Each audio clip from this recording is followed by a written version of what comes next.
क्या यीशु सचमुच परमेश्वर थे? ये सवाल सदियों से धर्मशास्त्रियों, विद्वानों और विश्वासियों को मोहित करता आया है। मसीहियत की नींव ही इस जवाब पर टिकी है। यीशु मसीह के जीवन, मृत्यु और पुनरुत्थान का मानवता पर गहरा प्रभाव पड़ता है।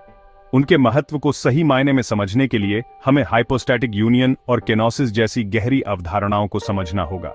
ये धार्मिक सिद्धांत थोड़े जटिल लग सकते हैं, लेकिन ये मसीह के स्वरूप और पृथ्वी पर उनके उद्देश्य को समझने के लिए बेहद जरूरी हैं।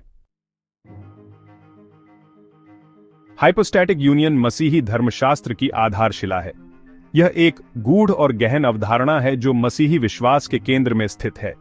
यह घोषित करता है कि यीशु मसीह कोई देवता या पैगंबर नहीं, बल्कि एकमात्र सच्चे परमेश्वर हैं जो दो अलग अलग स्वरूपों में हमेशा से मौजूद हैं, दिव्य और मानव। यह सिद्धांत हमें यह समझने में मदद करता है कि यीशु का अस्तित्व केवल एक ऐतिहासिक व्यक्ति के रूप में नहीं था, बल्कि वह ईश्वर का अवतार थे। यीशु का दिव्य स्वरूप उन्हें सर्वशक्तिमान, सर्वज्ञानी और अनंत काल तक विद्यमान बनाता है। वहीं उनका मानव स्वरूप उन्हें हमारे जैसा बनाता है, जो हमारे दुख, पीड़ा और प्रलोभनों को समझ सकते हैं। यह दो स्वरूपों का मिलन ही उन्हें अद्वितीय बनाता है। ये दोनों स्वरूप मसीह में आपस में मिले हुए या कम नहीं हैं, बल्कि वे यीशु के व्यक्तित्व में पूरी तरह से सह अस्तित्व में हैं। यह सह अस्तित्व हमें यह समझने में मदद करता है कि यीशु ने अपने जीवन के हर पहलू में दोनों स्वरूपों को पूरी तरह से जिया, बल्कि वे यीशु के व्यक्तित्व में पूरी तरह से सह अस्तित्व में हैं। इसका मतलब है कि यीशु ने जीवन का अनुभव उसी तरह किया जैसे हम करते हैं, प्रलोभन, दर्द और भावनाओं के अधीन। उन्होंने हमारे जैसे ही संघर्षों का सामना किया, लेकिन उनके दिव्य स्वरूप ने उन्हें इन संघर्षों पर विजय पाने की शक्ति दी। इसका मतलब है कि यीशु ने जीवन का अनुभव उसी तरह किया जैसे हम करते हैं, प्रलोभन, दर्द और भावनाओं के अधीन।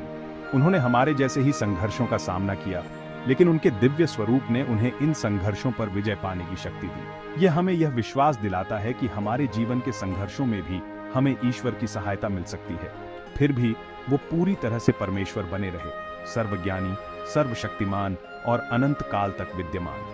यह एक ऐसी अवधारणा है जो हमारे सीमित दिमाग से परे है, लेकिन यह एक सच्चाई है जिसकी पुष्टि पूरे धार्मिक ग्रंथ में की गई है। यह एक ऐसी अवधारणा है जो हमारे सीमित दिमाग से परे है, लेकिन यह एक सच्चाई है जिसकी पुष्टि पूरे धार्मिक ग्रंथ में की गई है।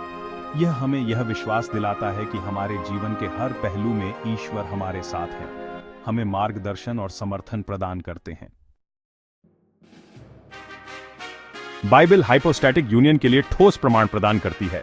यूहन्ना के पहले अध्याय पहला पद साहसपूर्वक घोषित करता है, आरंभ में वचन था और वचन परमेश्वर के साथ था और वचन परमेश्वर था। यहाँ वचन की पहचान यीशु के रूप में की गई है, जो परमेश्वर के साथ अनंत काल से मौजूद है और स्वयं परमेश्वर है। यूहन्ना 1:14 आगे स्पष्ट करता है, ये कहते हुए कि वचन देहधारी हुआ और हमारे बीच में रहा। यह पद खूबसूरती से देहधारण को दर्शाता है, जहां परमेश्वर ने यीशु मसीह के रूप में मानव रूप धारण किया। हाइपोस्टैटिक यूनियन का यही आश्चर्य है, परमेश्वर का मानव रूप में हमारे बीच वास करना। कल्पना कीजिए कि एक शक्तिशाली राजा अपने आलीशान महल को छोड़कर अपनी प्रजा के बीच गुप्त रूप से रहने का फैसला करता है। वह उनके संघर्षों का अनुभव करता है, उनकी जरूरतों को समझता है और अंततः अपनी स्थिति का उपयोग उन्हें ऊपर उठाने और उन्हें सशक्त बनाने के लिए करता है। यह सादृश्य हालांकि अपूर्ण है, हाइपोस्टैटिक यूनियन को समझाने में मदद करता है। राजाओं के राजा यीशु ने मानव रूप धारण करके खुद को विनम्र किया। वह हमारे बीच रहा, हमारे सुख दुखों का अनुभव किया और अंततः हमारे छुटकारे के लिए खुद को बलिदान कर दिया।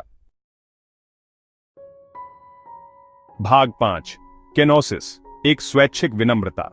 केनोसिस शब्द ग्रीक भाषा के खाली करने शब्द से आया है। यह शब्द एक गहरे और महत्वपूर्ण धार्मिक सिद्धांत को दर्शाता है, जो मसीही विश्वास के केंद्र में है। यह पृथ्वी पर रहते हुए मसीह द्वारा अपनी कुछ दिव्य विशेषताओं को त्यागने के स्वैच्छिक कार्य को दर्शाता है।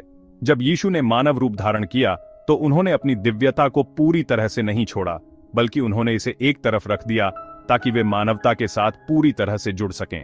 इसका मतलब यह नहीं है कि यीशु परमेश्वर नहीं रहे, बल्कि उन्होंने अस्थायी रूप से अपनी दिव्य शक्ति और ज्ञान के स्वतंत्र प्रयोग को सीमित करने का फैसला किया। यह एक गहरा और रहस्यमय कार्य था, जो उनके असीम प्रेम और करुणा को दर्शाता है। उन्होंने यह सब इसलिए किया ताकि वे हमारे जैसे बन सकें, हमारी कमजोरियों और संघर्षों को समझ सकें और हमें दिखा सकें कि सच्ची विनम्रता और सेवा का क्या मतलब है। फिलिप्पियों 2:6 और 7, जिसने परमेश्वर के स्वरूप में होकर भी परमेश्वर के तुल्य होने को अपने वश में रखने की वस्तु न समझा, वरन अपने आप को ऐसा शून्य कर दिया और दास का स्वरूप धारण किया और मनुष्य की समानता में हो गया। यीशु का केनोसिस परम प्रेम और विनम्रता का कार्य था, जो हमारी कमजोरियों और सीमाओं से खुद को जोड़ने की उनकी इच्छा को दर्शाता है। यह उनके जीवन और शिक्षाओं का सार है, जो हमें सिखाता है कि सच्ची महानता सेवा और त्याग में है। यह हमें प्रेरित करता है कि हम भी अपने जीवन में विनम्रता और सेवा को अपनाएं और दूसरों की भलाई के लिए अपने स्वार्थों को त्यागें।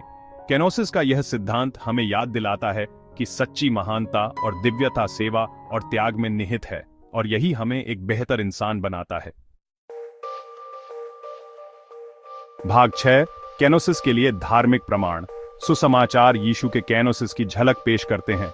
यह हमें दिखाता है कि कैसे उन्होंने अपने दिव्य गुणों को सीमित किया और मानवता के अनुभवों को अपनाया। मत्ती 24:36 यीशु कहते हैं, उस दिन और घंटे के विषय में कोई नहीं जानता, न स्वर्ग के दूत, न पुत्र, परंतु केवल पिता। यह पद विशेष रूप से महत्वपूर्ण है क्योंकि यह दर्शाता है कि यीशु ने अपनी सर्वज्ञता को सीमित करने का निर्णय लिया। यह पद बताता है कि यीशु ने अपने मानवीय स्वरूप में अपने दूसरे आगमन के समय के बारे में अपनी सर्वज्ञता को सीमित करने का फैसला किया। यह एक महत्वपूर्ण उदाहरण है कि कैसे उन्होंने अपने दिव्य ज्ञान को सीमित किया और एक साधारण मानव के रूप में जीवन व्यतीत किया। इसके अलावा अपने सांसारिक जीवन के दौरान यीशु ने भूख, प्यास और थकान का अनुभव किया। यह हमें दिखाता है कि कैसे उन्होंने अपने दिव्य विशेषाधिकारों को त्याग दिया और मानवता के अनुभवों को अपनाया। उन्होंने लाजर की कब्र पर विलाप किया, जो वास्तविक मानवीय भावना को दर्शाता है। यह हमें दिखाता है कि कैसे उन्होंने अपने दिव्य गुणों को सीमित किया और मानवता के अनुभवों को अपनाया। ये उदाहरण बताते हैं कि कैसे यीशु पूरी तरह से ईश्वर रहते हुए मानव स्वभाव की सीमाओं के साथ जीवन का अनुभव करना चाहते थे। भाग 7, एक साझा जीवन, एक पर्दे में छिपा हुआ विशेषाधिकार। एक अमीर व्यक्ति की कल्पना करें जो गरीबों के बीच रहना पसंद करता है, उनके बोझ साझा करता है और उनके नजरिए से जीवन का अनुभव करता है। यह व्यक्ति अपनी संपत्ति नहीं छोड़ता है, बल्कि उसे कम भाग्यशाली लोगों के साथ पहचान बनाने और उनका उत्थान करने के लिए अलग रख देता है। यह सादृश्य केनोसिस के मूल को दर्शाता है। यीशु, जिसके पास सारी शक्ति और महिमा थी, ने न केवल मानव बनकर बल्कि मानवीय भावनाओं और सीमाओं की पूरी श्रृंखला का अनुभव करके खुद को विनम्र किया। उसने हमारे बीच चलने, करुणा, उपचार और अंततः उद्धार की पेशकश करने के लिए अपने दिव्य विशेषाधिकारों को छुपा लिया। भाग 8, दिव्य रहस्य, डिवाइन मिस्ट्री। हाइपोस्टैटिक यूनियन और केनोसिस एक दिव्य रहस्य, डिवाइन मिस्ट्री प्रस्तुत करते हैं। यीशु, पूरी तरह से दिव्य, ने किसी भी स्वरूप से समझौता किए बिना पूरी मानवता को अपनाया। वह हमारे बीच चले, शिक्षा दी, चंगा किया और आशा की पेशकश की। ये सब करते हुए वे परमेश्वर के शाश्वत पुत्र बने रहे। ये अवधारणाएं केवल धार्मिक अमूर्तताएं नहीं हैं, वे मसीही विश्वास की नींव हैं। हाइपोस्टैटिक यूनियन के माध्यम से हम समझते हैं कि परमेश्वर हम में से एक बन गया, जिससे मानवता और देवत्व के बीच की खाई पाट गई। केनोसिस के माध्यम से हम प्रेम और विनम्रता के अंतिम कार्य को देखते हैं, क्योंकि मसीह ने हमारे लिए खुद को खाली कर दिया। भाग 9, बातचीत जारी रखना। हाइपोस्टैटिक यूनियन और केनोसिस के गहन रहस्यों पर ये सिर्फ कुछ विचार हैं। जैसे जैसे हम धर्म ग्रंथों में गहराई से उतरते हैं और इन अवधारणाओं से जूझते हैं, हमें मसीह के व्यक्तित्व और कार्य की अधिक समृद्ध समझ प्राप्त होती है।